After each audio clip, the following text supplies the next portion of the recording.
Welcome back. This is Policy Pulse, episode 7, part 2. In part 1, um, we broke down what was signed and what it cost Canadians, which is about $37 billion a year across two federal departments, excluding other ancillary expenses and cost. Today, we're going deeper. Who actually had the authority to make those deals and currently are making the deals? And did anyone ever ask you and me?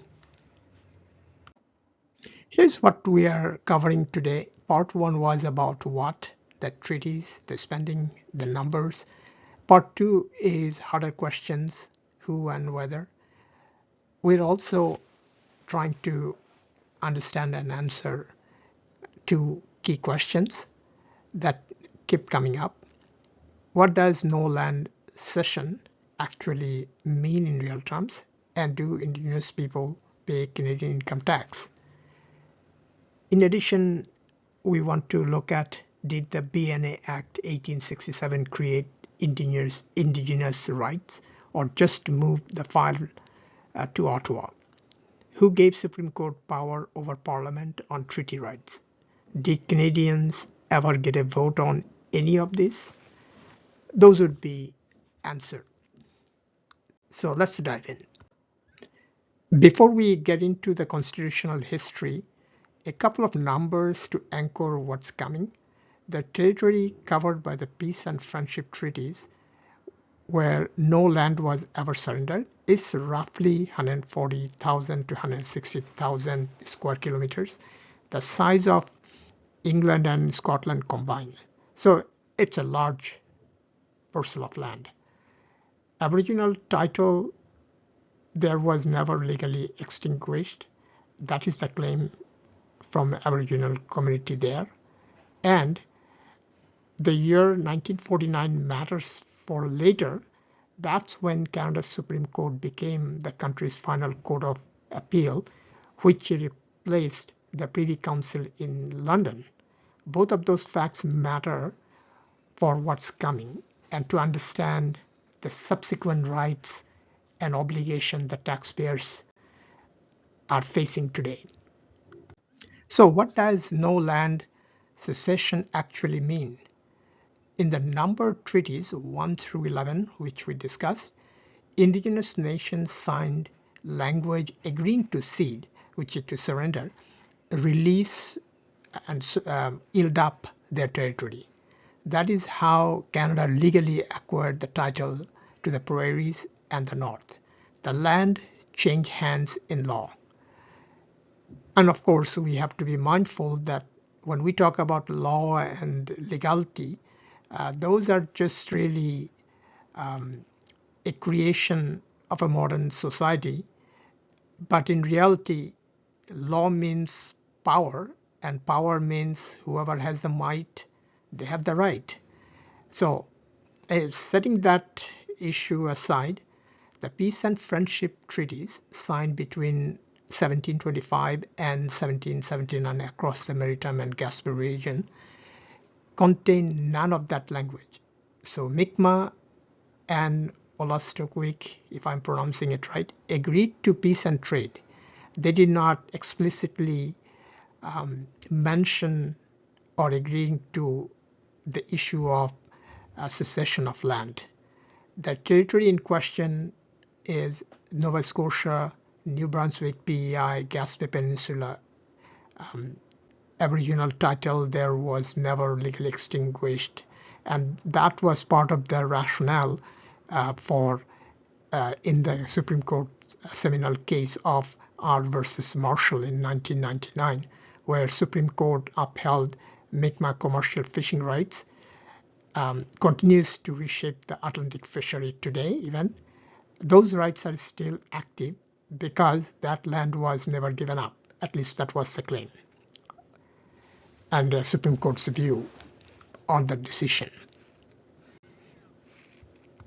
Now let's discuss about whether the Indigenous people pay Canadian income taxes and the issue of the set-off that's related to the taxpayer's obligation with respect to various rights and obligation that was based on the numbered treaties and the modern treaties and the court ruling to this day.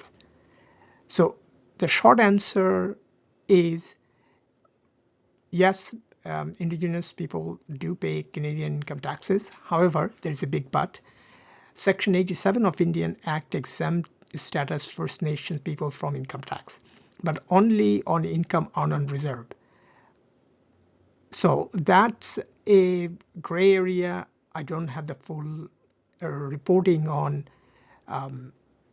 or any statistic to represent how much and whether there is a computation of GDP of each band, reserve land.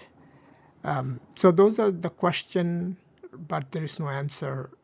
At least I don't have any information at this point. Now, who pays full tax? No exemptions.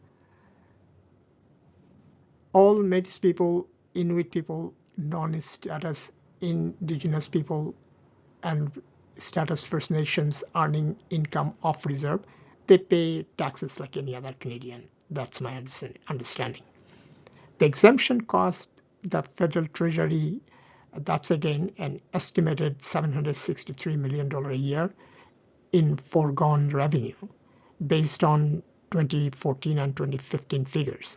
Most recent, the government has made available not nothing, but a fraction of the $37 billion annual spending we covered in part one, as you recall. It's not really clear how much of those and how those money was really spent. Because many of those funds flow through to various services like lawyers and others, and those would be subject to income tax for those lawyers and those companies. So there is some taxes that really recoverable from the Canadian government, but those numbers really need to be more transparent and there should be a better accounting of that.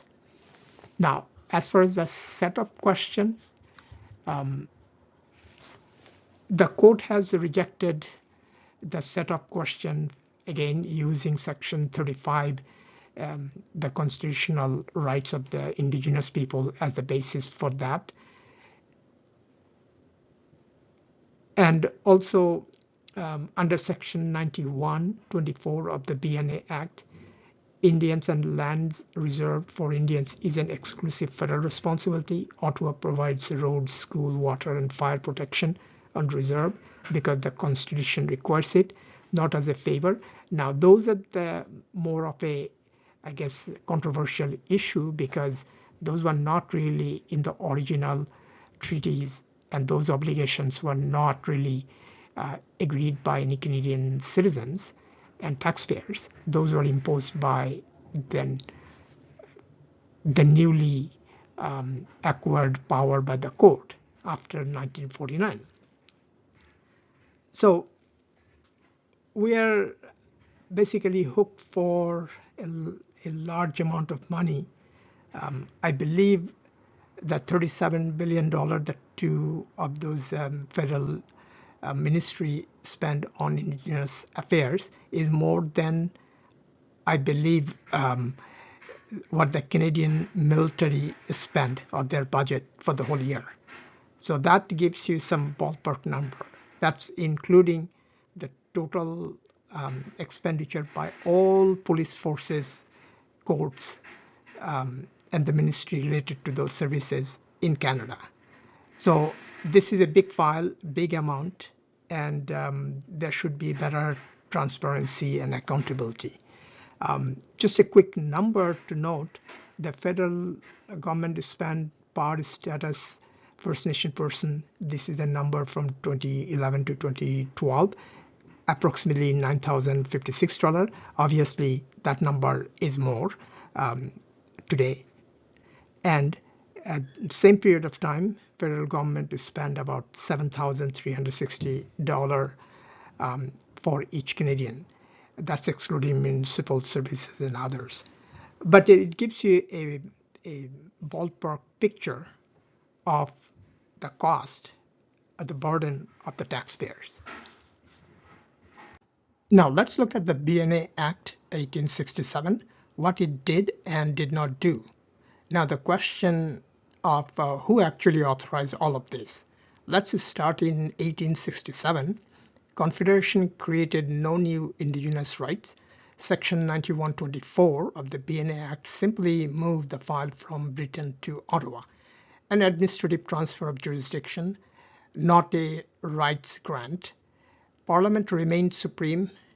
Any government could pass legislation like the Indian Act in 1876 that directly overrode treaty rights, and they did. What Confederation did not do, it did not create new Indigenous rights, did not confirm or expand treaty rights, and it did not ask Indigenous peoples whether they agreed to Canada inheriting Britain's treaty obligation.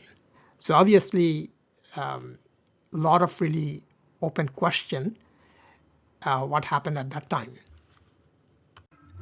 The 1982 Constitution, specifically Section 35, the game changer nobody voted for. The game changed in 1982. Section 35 of the Constitution Act reads, the existing Aboriginal and treaty rights of the Aboriginal people of Canada are hereby recognized and affirmed. 14 words that made treaty rights constitutional. Parliament could no longer override them. Here's what most people don't know. Section 35 was not in Trudeau's original proposal. It was inserted in the final hours of constitutional negotiation in November 1981 after Indigenous organization lobbied at the British Parliament directly and threatening to block the entire patriation process in UK court. It was added under the pressure in the last round, no referendum, no public debate as a standalone question. So obviously, this lobby and pressure tactics are nothing new. This type of pressure politicians use or special interests use all the time, and we know that even today. Now, as we noted, the original Numbered Treaty and the subsequent modern treaty and the current domain of Supreme Courts creating and providing rights. To understand this thing, it's important to look at the structure of the court at that time.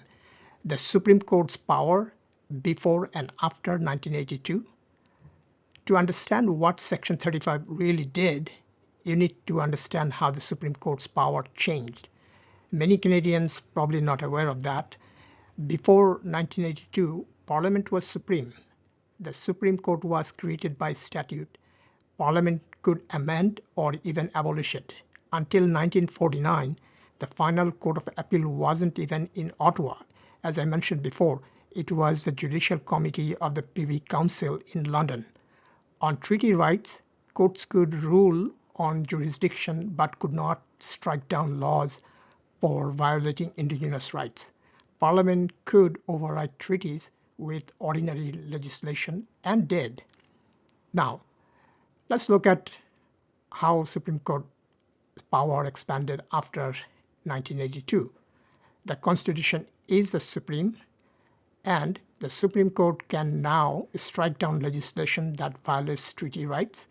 Courts have created entirely new obligation not written in any treaty, including duty to consult, which is another new game-changing phrase that's been used, governments before resource decision. And in Restore in 2024, Supreme Court ordered Canada to renegotiate Robinson-Huron annuities, a decision with a potential of about $10 billion plus back payment that could be attached. The key insight is the Parliament's ability to override treaty obligation ended in 1982. That decision was made by politicians most likely influenced by the British government and the Indigenous politicians, without any public vote, without any consultation or referendum. Now let's follow the money. England made the deal. Why is Canada paying and the taxpayers ultimately paying? Here is a question that comes up quite often. England made the original deals. Why is Canada paying the bill? The legal answer is Crown succession. The Crown in Canadian law is a continuous legal entity. When Canada became Dominion in 1867 and fully independent under the Statute of Westminster in 1931, it stepped into the shoes of the British Crown. Courts have confirmed Canada assumed all the existing Crown treaty obligations through that succession. England today has zero legal obligation on any Canadian treaty. That itself is a very thought-provoking question and fact. There are no negotiations with Indigenous people about this transfer. It was a unilateral decision made by Britain and the Canadian politicians. No Indigenous nations was asked whether they consented to Canada inheriting what England, Britain had signed. The political argument runs like this. Most of the peace and friendship treaties were signed by British imperial agents, not Canadian colonists. Canadians in 1867 and certainly Canadians today were never part to those original agreements. The obligation transferred through elite politicians, political decision made by the elites at Westminster and in Canadian Parliament. No Canadian public was asked whether they agreed to inherit it at Confederation. The same pattern repeated in 1982. Although legally it's settled, obviously the courts have their own way of creating rights after 1982. Politically, it's entirely fair to ask, did Canadians ever actually agree to this transfer? Is this transfer truly legitimate? To be fair, let's look at the both sides of this ledger. The case for why supporters say the framework is legitimate. So is this constitutional framework is legitimate? Let's look at one side at a time. So for supporters for, the parliamentary democracy doesn't require referendums. The same parliament that created Medicare and Charter did both without a direct public vote. Crown succession is a foundational principle of the Westminster system. Canada can't pick and choose which Crown obligations it inherits, and honoring inherited treaty obligation is what distinguishes Canada from states that simply repudiated predecessors' government debt. There's also a practical argument. A clear constitutional framework provides certainty for resource development, land use, and investment across more than 40% of Canada's landmass. Indigenous peoples negotiated with the Crown as a continuous entity. Retroactively voiding those obligations would be bad faith on an extraordinary scale. The supporters' bottom line is this. Inherited obligation, though not directly voted on, are price of being constitutional democracy under the Crown. It's clear to see that there is a lot of really gray area to those positions and is shaky at best. Now let's look at the other side. The critics on the other side is saying, including Democracy Watch and some public policy scholars argue that adding constitutional rights generating billions in ongoing obligation without public vote is a form of elite capture of the democratic process. Section 35 was inserted under lobbying pressure, as I mentioned before, in the final hours of the constitutional negotiation. It was never debated as a standalone proposition before Canadians. The same argument extends to modern treaties, 26 land claim agreements, billions in capital transfers, negotiated without public vote on any single one. Courts can keep expanding what Section 35 means. Taxpayers bear open-ended exposure with no democratic check. And the critics are clear on this. It's not an argument that the obligations are morally wrong. It's an argument about democratic process. Canadians should have been asked. Now, obviously, in recent days, we know about British Columbia's some court ruling that strictly questions the title holders in British Columbia lands. So obviously, those matters are not totally resolved. It's an ongoing process. And partly it was created, the problem was created by the provincial government of British Columbia, who, for whatever strange reason that I don't know about, or anybody that I know about this, is every single statement the politicians starts with, "Oh, we are on the unceded land of ABC," etc. Now that we need to find out where that comes from, where that policy came about. So these are politicians imposing obligation to taxpayers. That's clearly untenable and illogical. Taxpayers should have ultimate say on it. Even Prime Minister Carney, when he was talking to Donald Trump, he just, I guess, cutely mentioned that, "Oh, I talked to the Canadian shareholders." So obviously, if Canadian people are the shareholders of this country, well, the shareholders should have some vote in it or some say in it, isn't it? Here is an interesting factual, I guess, incident or I guess example we could point to where one vote Canadian got and Canadian was asked about the constitutional matters was in Charlottetown in 1982, known as Charlottetown Accord. Many of you who are older like me, you probably know this thing. But younger Canadians who were not born at that time probably don't know what that is. So let's break it down in simpler terms. Here's the facts that stops most people cold, so to speak. In 1992, Canadians were given a direct vote on constitutionally entrenching Indigenous self-government rights. The Charlottetown Accord had the support of the federal government, all 10 premiers, and the Assembly of First Nations. October 26, 1992, national referendum. And it's interesting, Canadians voted no.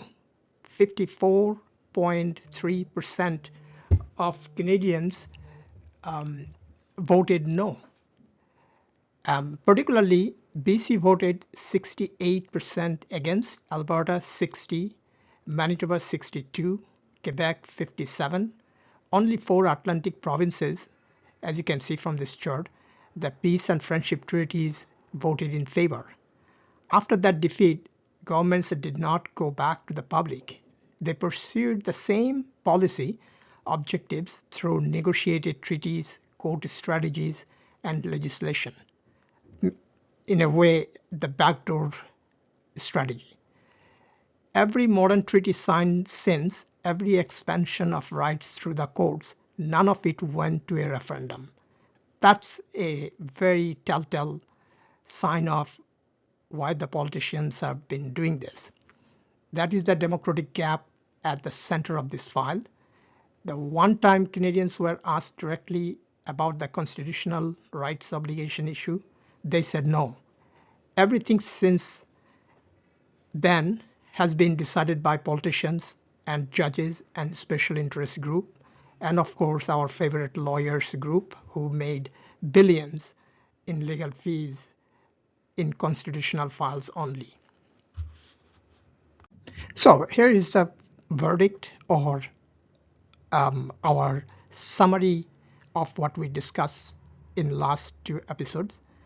The British made the original deals. Canadian politicians inherited them in 1982. A constitutional amendment locked those obligations in without a referendum. Under lobbying pressure in the final hours of negotiation, courts then expanded what the obligation mean, including their own power, of course, which inherited after 1982, 49. The bill grew from $5 a year to $37 billion. Most Indigenous people pay income taxes just like we do, with some exception. The reserve income exemption is something most people don't know or think about. The bigger the number is what government has chosen to build up on top of what was the originally signed. I'm not telling you what to think, I'm just giving you the facts. Because this is your money, taxpayers' money. These are your and my constitutional arrangement we inherited. And you have a right to understand both clearly. For longest period of time living in Canada, I didn't understand any of this. I didn't know a lot of this that I'm just telling you. After researching and learning about it, I'm shocked, like most likely you are too. If this gives you something to think about, drop a line. I want to hear where you land on this topic. Thank you.